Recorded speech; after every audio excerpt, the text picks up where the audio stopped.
Hello, everyone. Simon Jacobson here. We're speaking about how to create sacred space.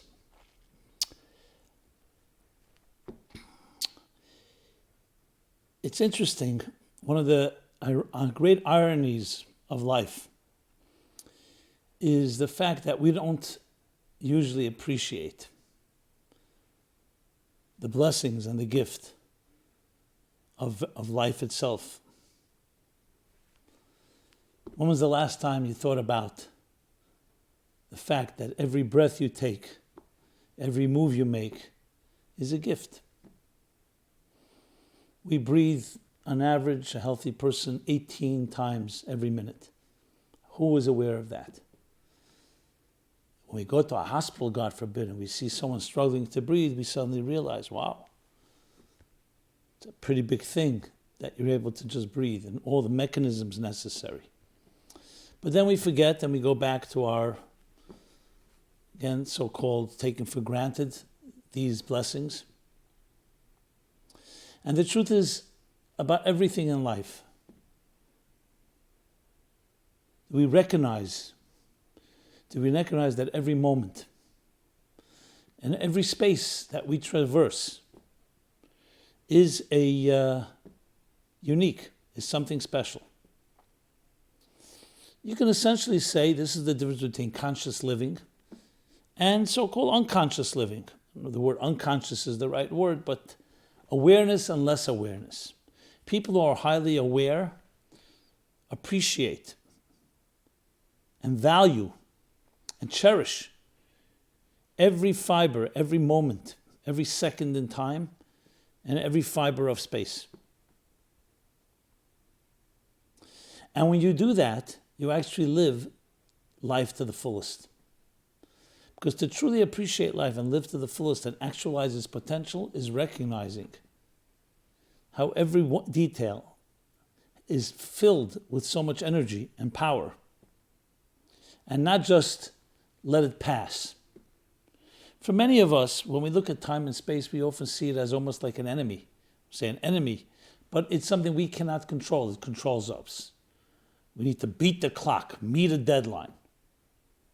We need to conquer space, because space we're in, we need to some way contend with the challenges of the elements of space and so on.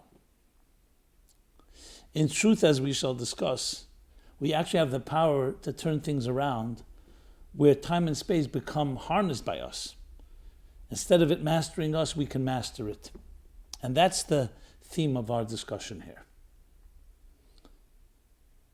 So we say how to create sacred space, we're talking about how to appreciate space and how to appreciate time for that matter and turn it into something that's far more than just the time and space which we occupy in our lifetimes. And it can transform and enhance your entire life when you know how to look at it in that fashion. I always write up the description of the class as we send it out, usually on the day of the class.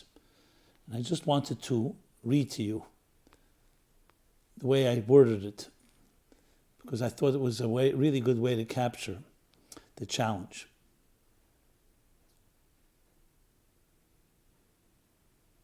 The question is, how do we manifest and express that value of every moment and every inch of space in ways that enhance our lives?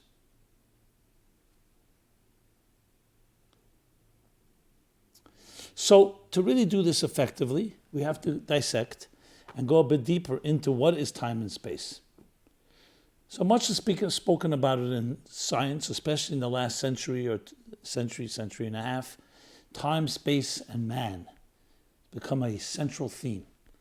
This triad, this triangle of we all occupy space right now. We live in a certain moment in time, and then there's the we, the person. Interestingly, that expression goes back thousands of years to the earliest work of Jewish mysticism called Sefer Yetzirah, the Book of Formation. And it's all based on an acronym which is in the Bible, the word Oshan, which means smoke or fog. For Har Sinai, the Mount Sinai was completely covered in a cloud, in a fog, smoke. Oshan. Oshan is an acronym of 3 words. Olam, Shana, Nefesh. Olam is space, Shana is time, Nefesh is spirit. So there you have, because all of existence is the confluence, the convergence of these 3 forces. So what exactly, so science, as I said, has much to say on the topic, but so does mysticism, and in many ways goes even deeper into it, and basically it all comes down to energy. Everything we know today consists of energy. All matter is really energy. It takes the shape of matter. The same thing with time and space. Time actually is one of Einstein's discoveries and innovations, was that time is energy. And time is not just an artificial man-made way of measuring, but there is actually time actually is a form of energy. Space is easier to understand that because space occupies a certain particular space.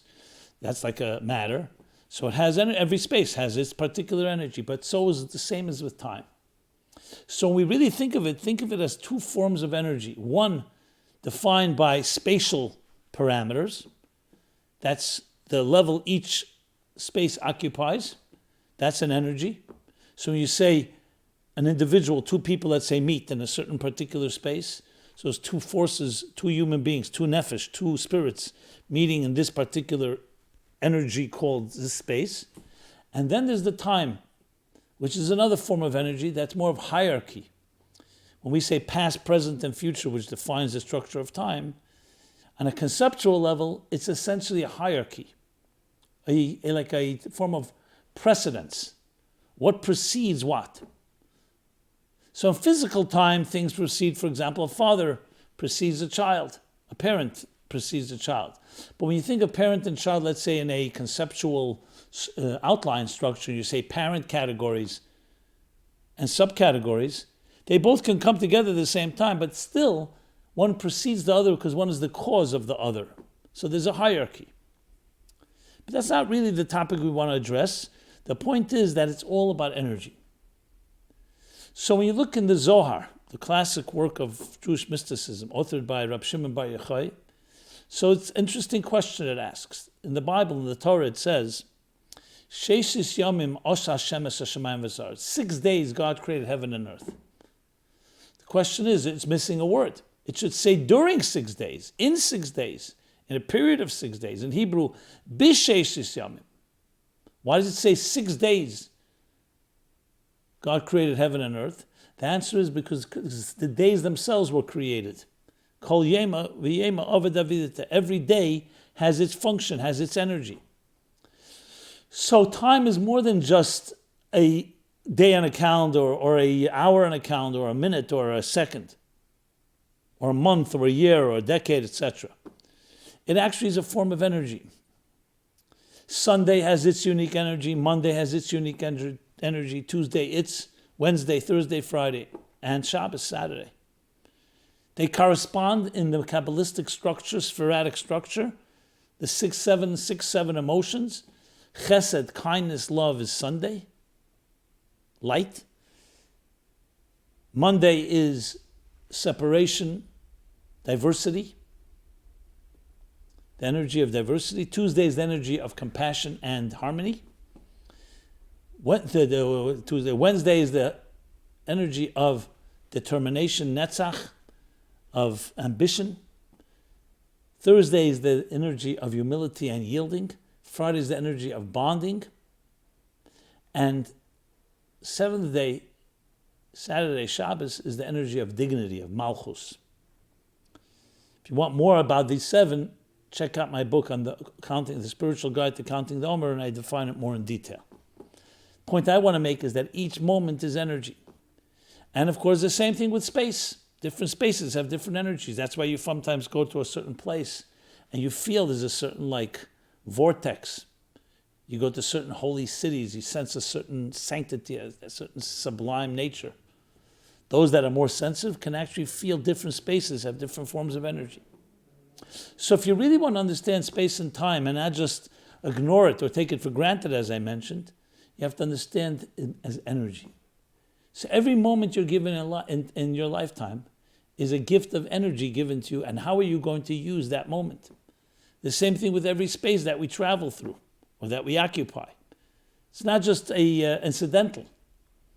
It's given to you as an opportunity, as I've discussed many times, that God leads the footsteps of man, that the concept of divine providence, that every step we take is preordained.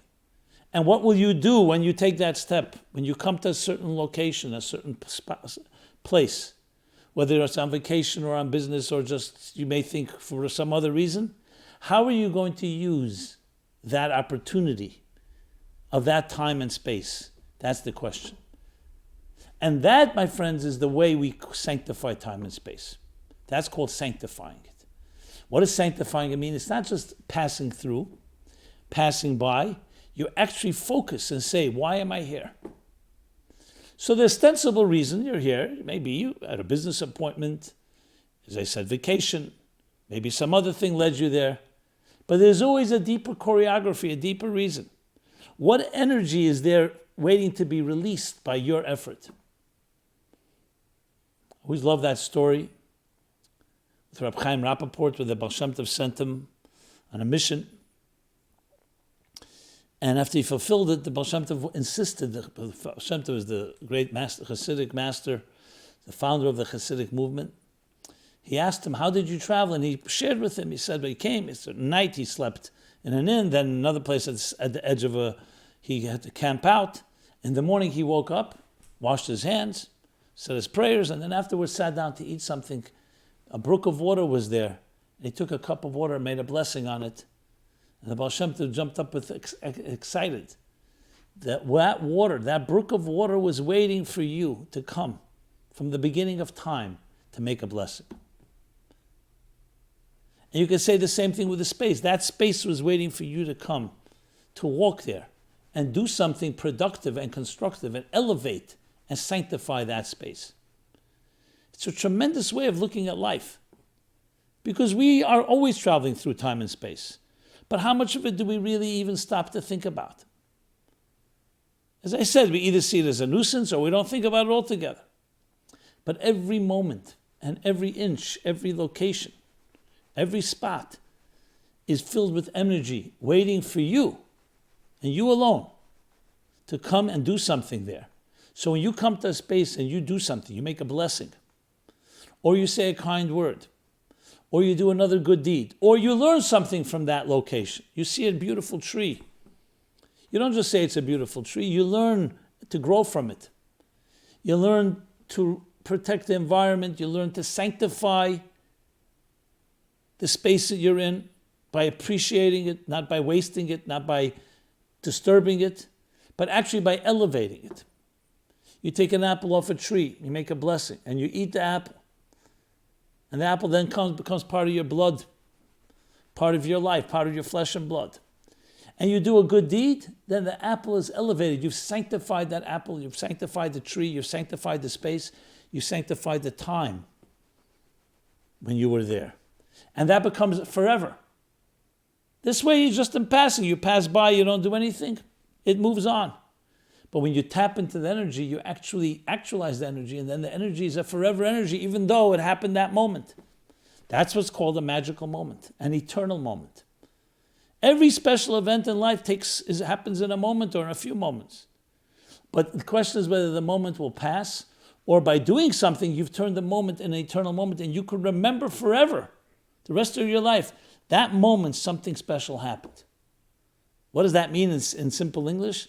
That you've tapped into the energy of the moment and thus eternalized it. Another way of saying sanctified it. And the same thing with space. Space is a limited space. You've been to a certain place and you could easily leave and forget that you were ever there. Or you can do something and forever change history and change that location. And though not everyone will know it, but those that are sensitive will come travel there one day and say, here's something great was done. You know, we all are taken in a way by the word I want to use is the apathy, if you wish. It's not the right word. The indifference of nature. I remember reading a very brutal article by Abe Rosenthal, who was a young journalist right after World War II ended, and he went to see the camps.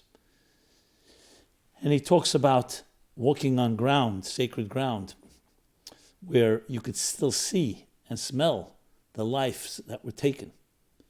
And yet the grass was growing. And he says the grass, nature has its own passive way. As I said, indifference to human suffering and to human joy for that matter. And the grass is growing, covering up the blood, the nails, the remains, the ashes.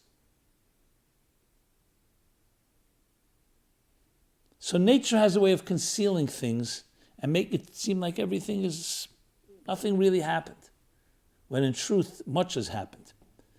The word for nature in Hebrew is called teva. So in Hasidic texts it explains teva comes from the word tavu b'yamsuf, comes from the word submerged. Submerged in water. When you throw an object into water, what happens? The object disappears as if it never existed. The water conceals it. So they explain, the masters, the Hasidic masters, that that's what nature does. Nature, in its relentless consistency, seems indifferent to all the pains and joys of this world. So when you look at the sun rising in the morning, the sun can be rising, and for some people they're living in terrible misery while the sun is rising, and other people are celebrating. You look at the sun, you wouldn't know. You look at nature, it has its own way of covering up, submerging. That doesn't mean there's no energies brewing below. Just like doesn't mean the objects are not there in the sea, except you can't see them.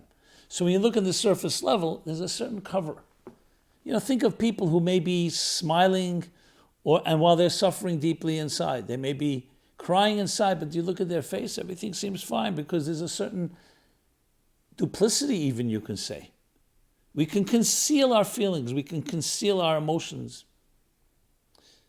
So the surface in this world is able to distort and even completely mislead us into thinking that what you see is what it is, but it's not at all the case.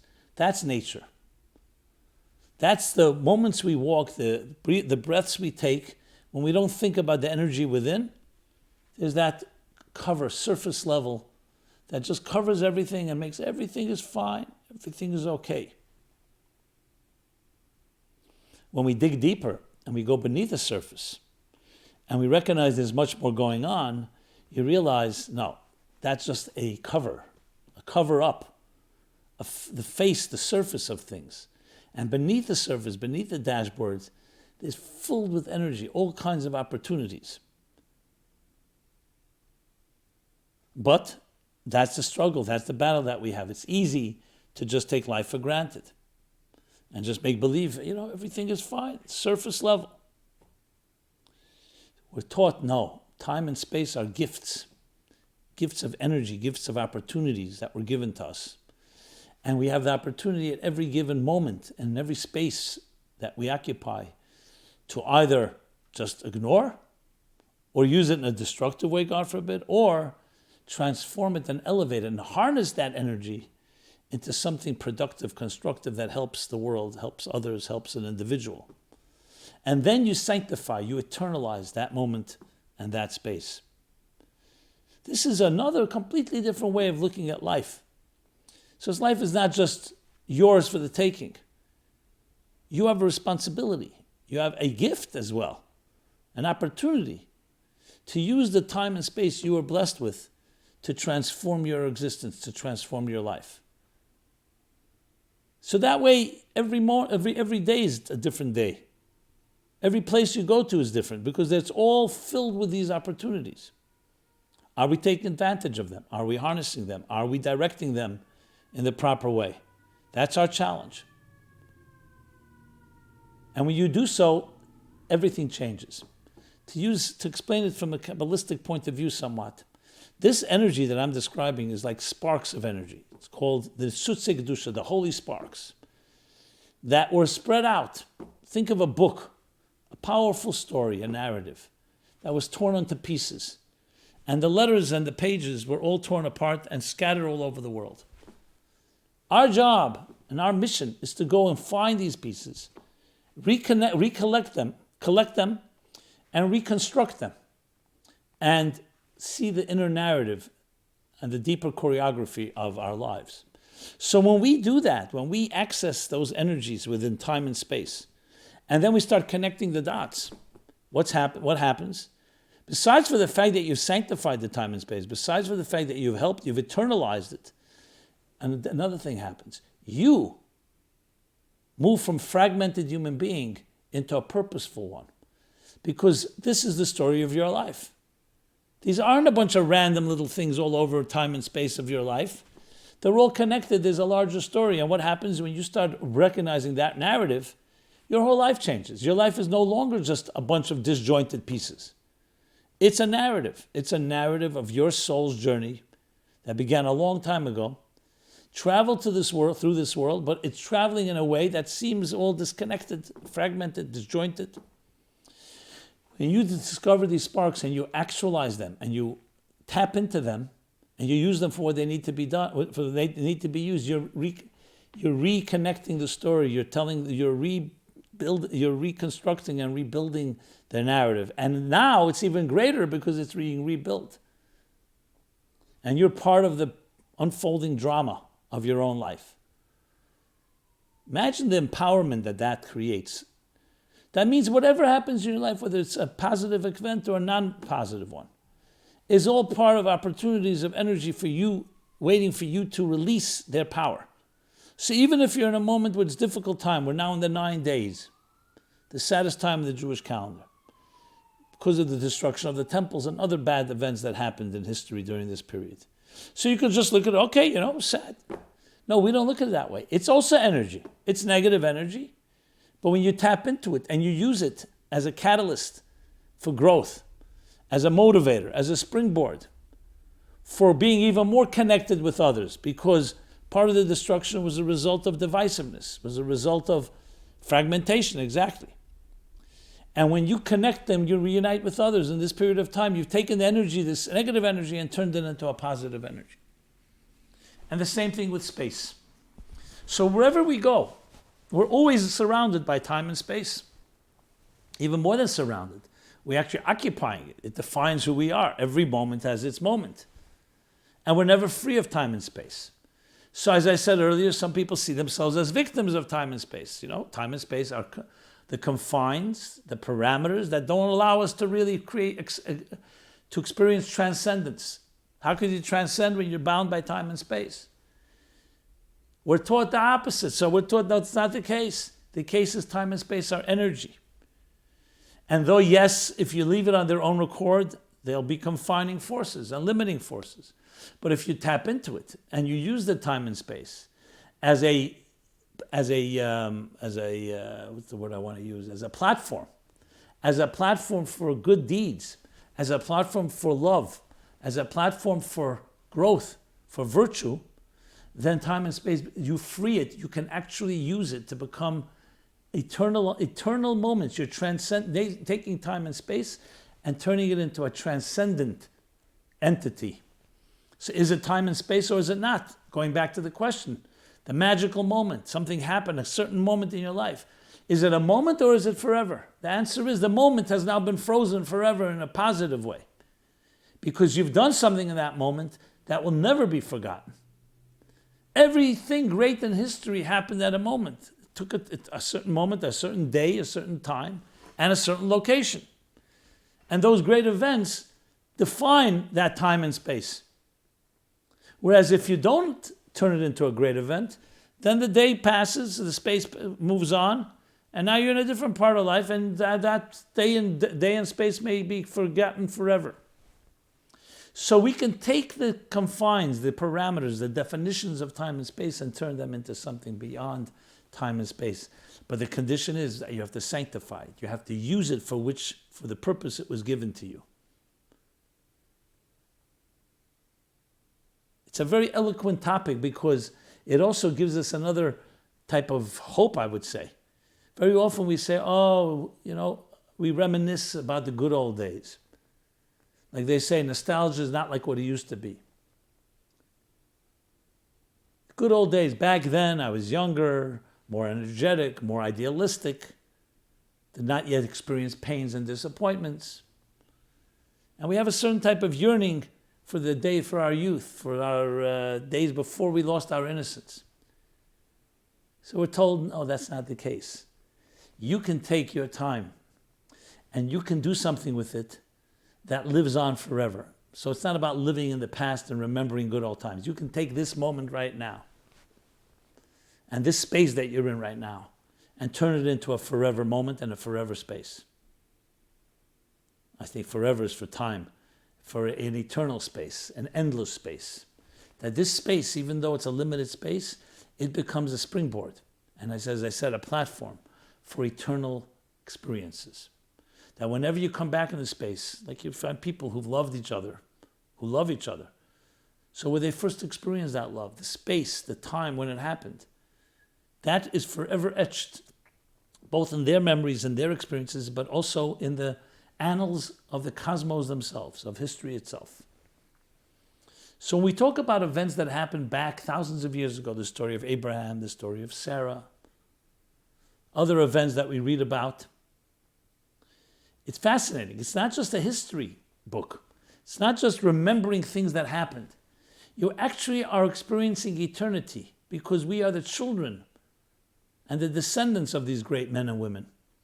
And we live up to and we try to follow and live up to their legacies. And when we do so, their moments and spaces where they lived and when they lived become eternalized in us, even though it's thousands of years later. The same is true when we experience and continue the legacy of a parent that has passed on. There's something unbelievably powerful. Of course, we miss those that we love, but there's something incredibly powerful.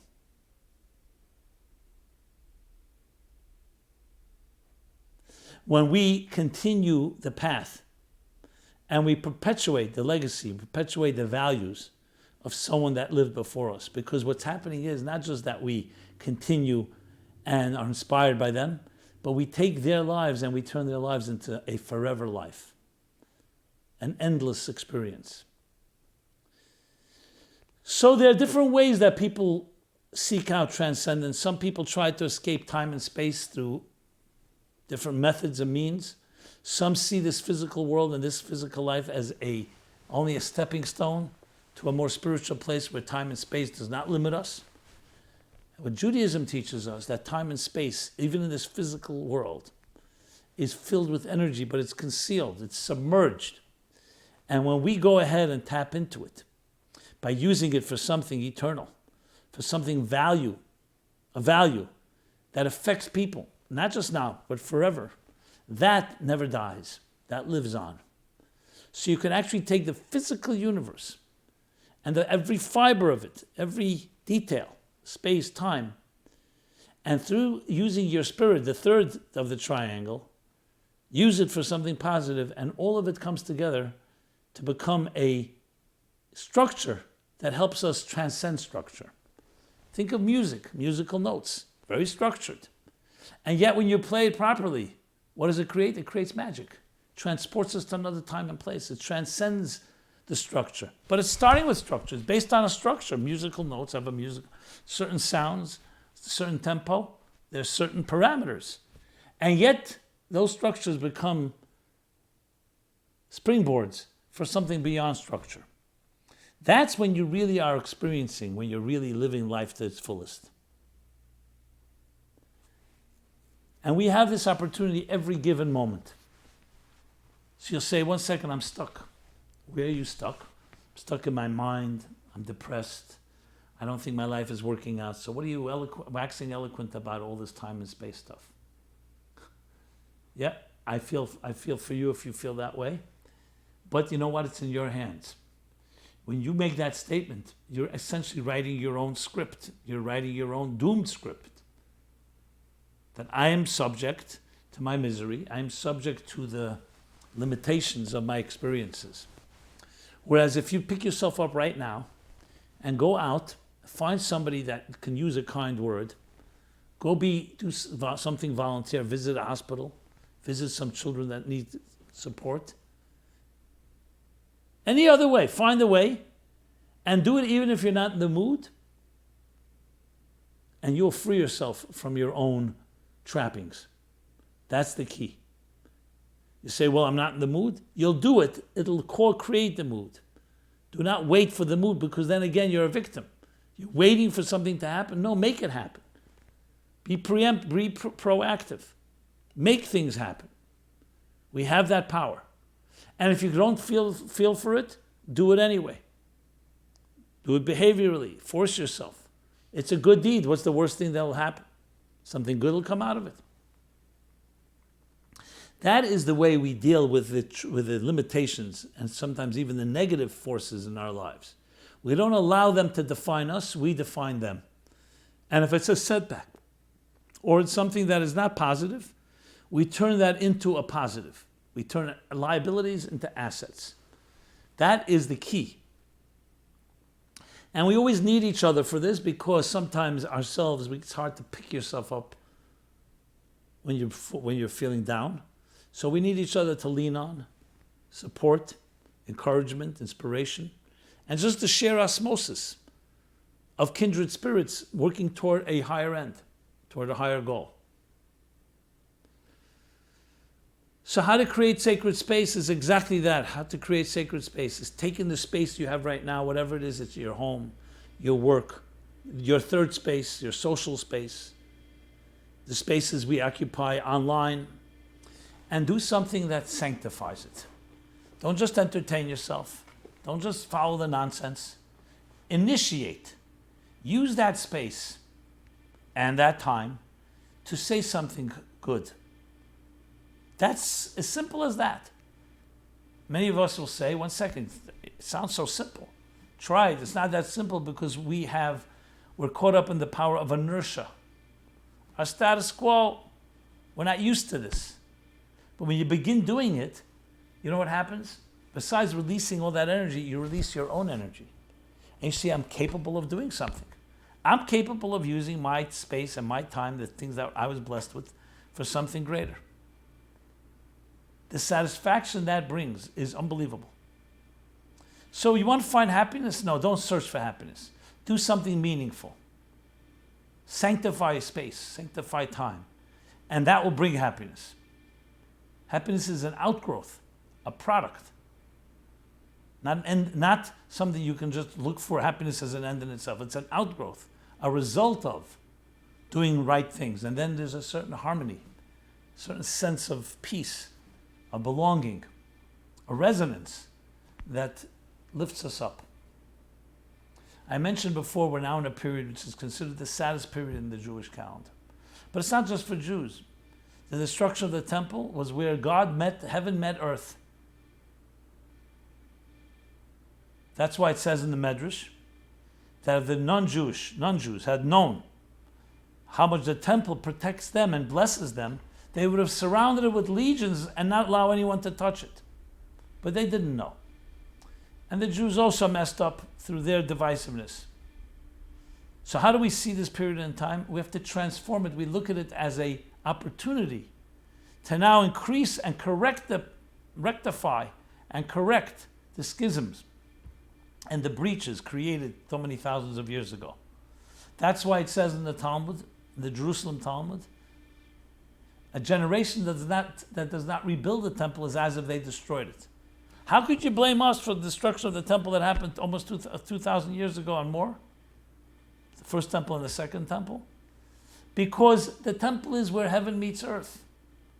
And once that's split, because people were divisive, that perpetuates until we do something. So if we actually connect with each other and we sanctify our space, and we create a mini temple in our own homes, in our own hearts and souls, in our own environments.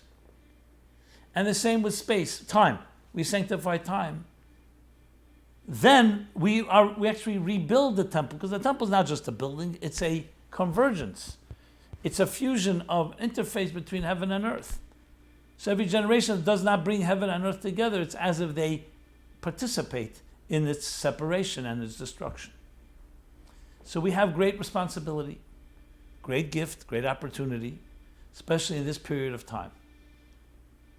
This Shabbat, this coming Saturday, will be the 9th of Av, Saturday of the Jewish calendar. But this year it's on a Shabbat. And as such, there's no fasting. We actually celebrate. We eat festive meal. And then Saturday night, Mashiach doesn't come, the fast begins. A day of mourning. There you have it. How is that possible? Because this year the Shabbat reveals the inner joy of transforming the darkness, the void, into something positive. If we do it effectively, we can eliminate it altogether. But if not, at least we have a taste of it. So there you have a living example of this concept. The transformation of a moment and space that were not positive into something tremendously positive. And this is in our choice. This is in our hands, any given moment. Don't ever, ever think you're a victim. It's in our hands to take space and time and to do with it magic, to do with it wonders, things that it itself could never have imagined, time and space itself. Because time and space are just there. They don't have free will, but we do. And you can make a moment eternal. Think of moments in your own life. Something special happened. You could have been a child, and you'll never forget when your grandfather or grandmother or parent or someone else did something for you. And it remains etched. There you have a moment has become sanctified and eternalized. And same thing with space. Sometimes we go to places we don't even necessarily remember, but then you see it and you say, hey, something happened here. Something special happened. And that too becomes a sanctification and an eternalization, or eternalizing of that space. And this is throughout our lives, wherever the trajectory of our journey will lead us. Today, tomorrow, the next day, even now as we travel in the summer months, all of it are allocated disjointed sparks that were separated in order for us to reconnect them and to elevate them. Just a beautiful poetic way of looking at life. It's actually poetry. You're writing the poetry. You're reconstructing the poetry. And you're doing it with your initiative, with your effort. It's beautiful to be able to do that. God should still bless us that we should have the least amount of pain, least amount of setbacks. But should something happen, no, it's all part of your journey. And you could turn it into a narrative where it has a happy ending. And then that piece, even that setback, becomes part of that happy ending because it's all leading to that. And you look back in life and you say, hey, those events at the moment were uncomfortable, but they taught me something. I became stronger, more clear. It added to my narrative, to the rich narrative of our lives, which is filled with diverse twists and turns, which we don't always understand while they're happening, but in retrospect, hopefully we can. And in our case, we're looking even to anticipate that those twists and turns that will come today and tomorrow, the spaces of our lives and the times of our lives, we will not just bypass them. We will navigate and swim through them. We'll use them either as forward thrusts or as a time to reflect and be introspective. And all of it leads together to a grand, beautiful journey. A journey that's made up of many details, but the details all come together in one harmonious flow, in one synchronicity. Where, yes, every moment and every breath and every detail and every move is all accounted for and tapped into and transformed into tremendous powers of energy. Everyone should be blessed to be able to see their lives in that way and begin step by step. You don't have to think of this as a 24/7 project, which is usually not going to work. Step by step. Begin slowly. Begin tomorrow morning or tonight. Wake up in the morning. Acknowledge my soul was returned to me. Remember, your soul is your hub. And all the details of your lives are just your soul looking for expression. And then as you see these details accumulate in the day, whatever they may be, commuting, tying a shoelace, meeting somebody, even things that seem trivial. No, tap into it. It's a moment. It's a space waiting for you from the beginning of time to elevate to transform your life and the life of others. This is the ethos of the Meaningful Life Center. This is what we do. We teach these ideas, we try to live by them, and most importantly, we try to bring everybody together as a community. And we look at the world as 7.5 billion or 8 billion by now fragments, but all pieces of a larger symphony, all of one larger narrative. And each of us doing our part and then connecting to others creates a ripple effect, because the more the connections happen, it's like when you build a jigsaw puzzle. The more the pieces come together, the easier the other pieces to join. So please join us. Please share. Please like. Please support our activities. And in every possible way, let's disseminate these ideas. Let's share them. Let's perpetuate them. Because each of us is needed and each of us needs each other. We're here every Wednesday, 8:30 is live, but it's all archived, accessible at meaningfullife.com, plus many, many other resources that you can find there. And can be downloaded, podcast, iTunes, all the different platforms. Everyone be blessed. May these days be transformed to holidays and to days of celebration, that the black hole, the dark energy, which is so intense that we sometimes can't even escape, should be released into this eruption of goodness and kindness and light that will submerge the entire world in a world that's filled with divine knowledge as the waters cover the sea. Thank you very much.